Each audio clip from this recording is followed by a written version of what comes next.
বিভিন্ন জালিয়াতির কারণে সংকটে থাকা ন্যাশনাল ব্যাংককে আরও ১,০০০ কোটি টাকার বিশেষ ধার দিল কেন্দ্রীয় ব্যাংক।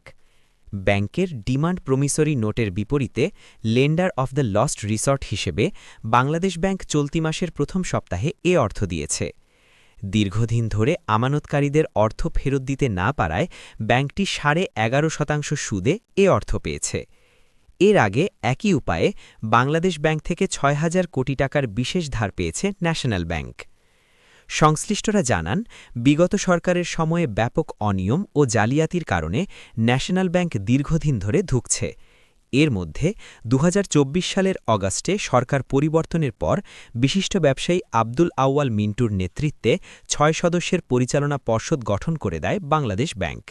আব্দুল আউয়াল এবং ব্যাংকটির আরেক পরিচালক জাকারিয়া তাহের বর্তমান বিএনপি নেতৃত্বাধীন মন্ত্রিসভার সদস্য।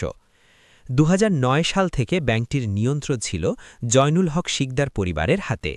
তখন নিয়ম বহির্ভূতভাবে এক পরিবার থেকে ৫ জন পরিচালক, বেনামি ঋণ, কমিশনের বিপরীতে ঋণ, নিয়োগ বাণিজ্য সহ বিভিন্ন অনিয়মের অভিযোগ ওঠে। এর মধ্যে ২০২১ সালের ১০ ফেব্রুয়ারি জয়নুল হক শিকদার মারা যাওয়ার পর ব্যাংকের নিয়ন্ত্রণ নিয়ে সন্তানদের দ্বন্দ্ব প্রকাশে আসে। এরপর ২০২৪ সালের মে মাসে এনবিএলের নিয়ন্ত্রণ এস-আলাম গ্রুপের হাতে তুলে দেয় কেন্দ্রীয় ব্যাংক। গত সেপ্টেম্বর পর্যন্ত ব্যাংকটির ৪২,৪৬১ কোটি টাকার ঋণের মধ্যে খেলাপিতে পরিণত হয়েছে ৩২,০৪০ কোটি টাকা।